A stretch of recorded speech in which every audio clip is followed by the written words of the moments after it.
అందరికీ నమస్కారం. ముందుగా గురు పౌర్ణమి శుభాకాంక్షలు.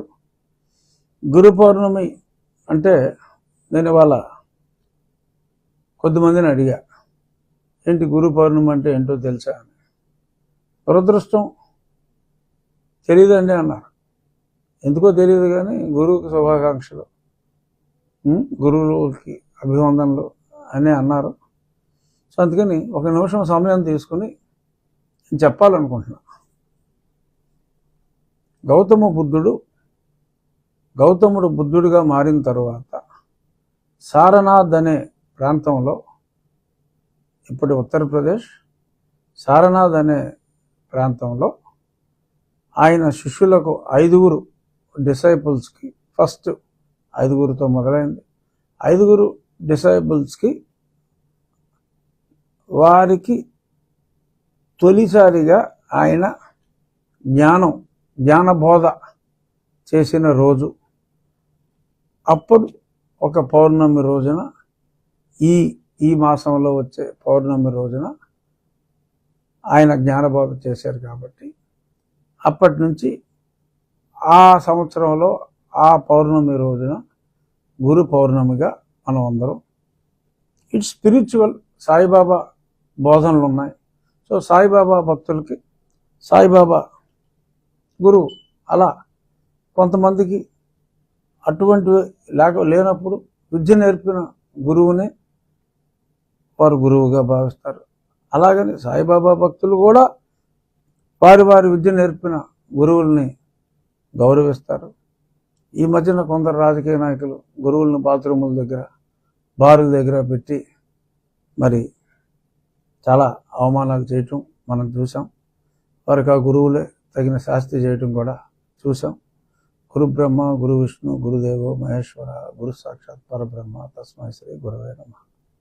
సో నాకు విద్య నేర్పిన నా గురువులందరికీ, అలాగే మంచి మార్గాన్ని ఉపదేశించిన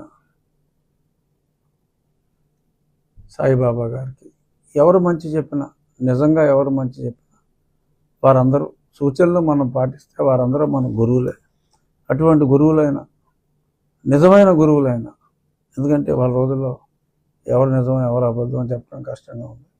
సో నిజమైన గురువులందరికీ కూడా ఈ గురు పౌర్ణమి సందర్భంగా నా హృదయపూర్వక నమస్కారాలు తెలియజేస్తూ, ఇవాళ ముఖ్యంగా చెప్పుకోవాల్సిన దెయ్యాలు వేదాలు వల్లించడం అంటే ఏంటో ఇప్పుడు ప్రత్యక్షంగా చూస్తున్నాం. అలా ఉంది. జగన్మోహన్ రెడ్డి గారు దొంగ అన్నట్టుగా, వామో వాయో అసలు మామూల మీద చాలా దారుణంగా ఆ హత్యాకాండాలు చేస్తున్నారని చెప్పి అతను బాధపడతాం చూసి బాధ అనిపిస్తుంది. అది ఇద్దరు అసాంఘిక శక్తుల మధ్య జరిగిన స్ట్రీట్ ఫైట్. అప్పటికప్పుడు గంజాయి మత్తులో యువజన శ్రామిక రైతు కాంగ్రెస్ పార్టీకి చెందిన ఇద్దరు, ఒకతను పొడి చేశాడు, చనిపోయాడు. వాళ్ళిద్దరూ ఒకప్పుడు ఒకటే గ్యాంగ్. దెబ్బలాట్లు వచ్చినాయి, పొడుచుకున్నారు. ఆ మొమెంటరీగా అదే పార్టీలో వాళ్ళ మధ్యన వ్యాపారాల్లో తగాదాలో, పంపకాల్లో తగాదాలో, దందాల్లో తగాదాలో ఉంటే అల్లాళ్ళు పొడి చూసి వస్తాయి. దాన్ని ఒక సమస్యగా మార్చి చంద్రబాబు నాయుడు గారు మీద దాడి చేయటం అనేది నీతి మాలిన చర్య. ఎవరు కూడా హర్షించరు. మరి దానికి కూడా కొందరు దీన్ని ఈ ప్రభుత్వంలో భారతీయ జనతా పార్టీ కూటమిలో ఉంటే ఒక పర్టికులర్ మతం వారికి ఇక రక్షణ లేదా అని. పొడిచింది ఎవడరా? పొడిపించుకున్నవాడు, పొడిచినోడు అదే మతం కదా, వేరే మతం వాడు కాదు కదా. మరి ఎందుకు అలాగా? మరి కొందరు సమాజంలో చిచ్చులు పెడతానికి ప్రయత్నిస్తున్నారు, పేర్లు అప్రస్తుతం. అది బాధ అనిపిస్తుంది. బాబాయిని లేపేసింది ఎవరమ్మా? బాబాయిని లేపింది ఎవరు? వాళ్ళ కుటుంబ సభ్యులే కదా. దానికి నారాసుర రక్త చరిత్ర. సో అలా లేపేది మీరే. అసలు ఎవరి మీద అక్కడ మిథున్ రెడ్డి గారి మీద ఏదో రాళ్ళు వేశారనో ఏదో ఏదో కామెంట్ చేశారు. నువ్వే కదా నన్ను నా పుట్టినరోజు నాడు అరెస్ట్ చేయించి బాగా కొట్టించావు, వీడియోలో చూసావు. అంతకంటే హింస ఇంకేమైనా ఉంటుందరా బాబు? నువ్వు చెప్తావు నీతులు, ప్రజలు నమ్మాలి. ఎన్ని అరాచకాలు, ఎన్నెన్ని అరాచకాలు, ఎక్కడ ఎంతమందిని నీ సిఐడి గ్యాంగ్, నీ సునీల్ కుమార్ గ్యాంగ్ ఎంత ఎక్స్టార్షన్ చేశారు. ఈ చెప్పిన డబ్బులు ఇస్తావా, నీ కారులో గంజాయి పెట్టమంటావా, పెట్టి నా కొడక నిన్ను ఇంక అసలు బయటికి రావు అనే విధంగా ఎవరు మాట్లాడారు, ఎవరితో మాట్లాడారు అన్నీ ఉన్నాయి. ఏదో ఇప్పుడు ఏదో పెద్ద పత్తిలాగా అసలు నువ్వే పడిపించేమో ఒకరికి చెప్పి ఇంకొకరిని అనే అనుమానాలు కూడా మాకున్నాయి. ఇప్పుడు రాష్ట్రంలో శాంతి భద్రతలు లేవు, మరి ఢిల్లీ వెళ్ళి ధర్నా, ప్రతిపక్షాలకి పిలుపు. అప్పుడు నన్ను హింసించినప్పుడు నేను ప్రతిపక్షాలకి వేరే పార్టీ నాయకులు అందరికీ చెప్తే ఇదే జగన్మోహన్ రెడ్డి ఫోన్ చేసి అదంతా అబద్ధం, అది నమ్మొద్దు, అంత ధైర్యంగా కొట్టించి చూసినోడివి అంత భయపడిపోయావే. దాని గురించి నలుగురు ప్రశ్నించేటప్పటికి 4 ట్వీట్లు పెట్టేటప్పటికి అడిలిపోయావే. అది ఏదో పనులు చేసే ముందు ఉండాలి ఆ జ్ఞానం. సరే ఇప్పుడు మా కేసు తేలిపోద్ది త్వరలో. కానీ ఇప్పుడు ఢిల్లీ వెళ్ళి ఇక్కడ అన్యాయం జరుగుతుంది, రాష్ట్రపతి పాలన కావాలా అంటే మీరు పొడుచుకుని చచ్చిపోతే రాష్ట్రపతి పాలన కావాలా? ఇంతకంటే సిగ్గు ఉంటుందా? సో మళ్ళీ పేపర్లో రాయించుకుంటారా, ఏదో అందరినీ మళ్ళీ డబ్బులు ఇచ్చి రోడ్డు మీదకి రమ్మని చెప్పి అబ్బో తగ్గని ప్రజాభిమానం. మళ్ళీ కొంతమంది ఎర్ర లిస్టులు బయలుదేరతారు, ఇంకా జగన్కి తగ్గని ప్రజాభిమానం. 40% వచ్చినాయి కదా ఓట్లు, వస్తారు అందులో మిమ్మల్ని ప్రేమించే అభిమతం ఉన్నవాళ్ళు వస్తారు. దానికి ఒక 2000 మందిని పోగేసుకుని మళ్ళీ ఏదో కొత్తగా ఏదో ప్రబంధనం సృష్టిస్తున్నట్టు అవసరమా? ఎంత చేసినా ఉపయోగం లేదు. మళ్ళీ 5 ఏళ్ళ దాకా కనీసం మంచి పనులు చేయండి. శాసనసభలో నిర్మాణాత్మక పాత్ర పోషించగలిగితే నిజాలతో పోషించండి. ఇలాగ మీరు చంపేసుకుని మళ్ళీ ఇలాగ మమ్మల్ని ఇలా చేస్తున్నారు అలా చేస్తున్నారు అని చెప్పి మాట్లాడతాం. అరే నా ఫ్లెక్సీ ఒకటి కట్టించారా రాస్కెల్స్ మీరు? మా వాళ్ళు నా ఫ్లెక్సీ కట్టుకుంటానంటే ఎన్ని కేసులు పెట్టారు ఫ్లెక్సీలు కట్టిన వాళ్ళ మీద? మీరా లా అండ్ ఆర్డర్ గురించి మాట్లాడేది? సిగ్గు లేదు మీకు. ఇవాళ లా అండ్ ఆర్డర్ గురించి మాట్లాడటానికి సిగ్గు లేదు.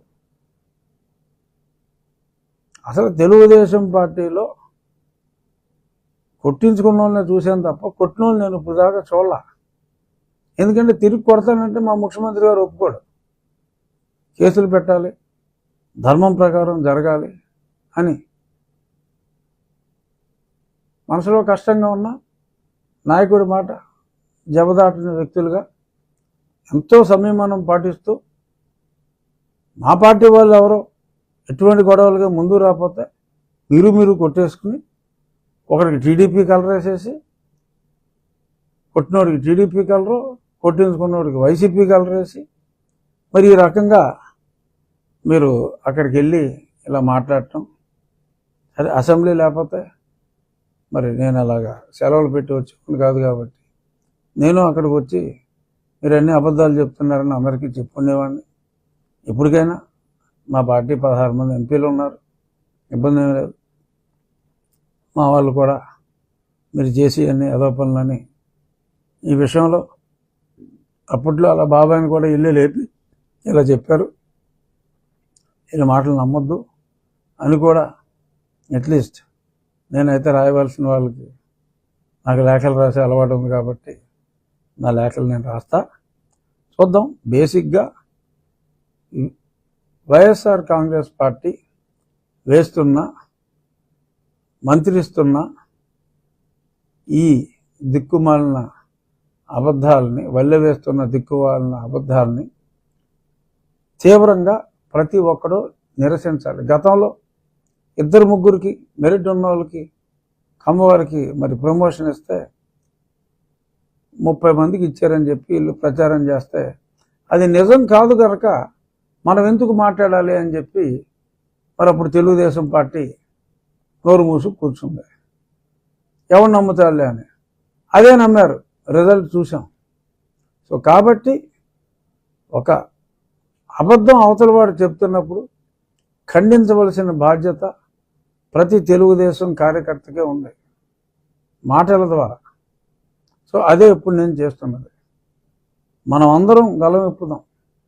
జగన్మోహన్ రెడ్డి అబద్ధం చెప్తున్నాడు అనేది మనం ఎక్కడికక్కడ 10 మందికి చెప్తూ పోతేనే అది అబద్ధం అని తెలుస్తుంది.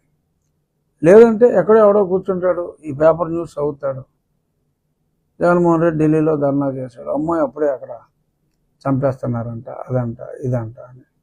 సో ప్రతి ఒక్కడు, ప్రభుత్వమే కాదు, ప్రభుత్వానికి ఎంత రీచ్ ఉంటుందో మనకు తెలియదు. మనం అందరం కూడా ప్రతి ఒక్కరికి అక్కడ పొడిచినోడు, పొడిపించుకున్నాడు, హంతకుడు, హతుడు ఇద్దరు అతడు పార్టీయే అతని పార్టీయే అని చెప్పి మనం చెప్పవలసిన అవసరం ఉంది. But at the same time నిజంగా ఎక్కడైనా ఏదన్నా తప్పు జరిగితే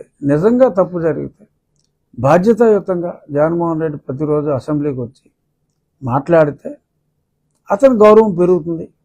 ఆ రకంగా ఉండాలి అని చెప్పి మరి జగన్మోహన్ రెడ్డి గారికి మీడియా ముఖంగా తెలియజేస్తూ, నిజాలు చెప్పండి, ప్రజలు గౌరవిస్తారు.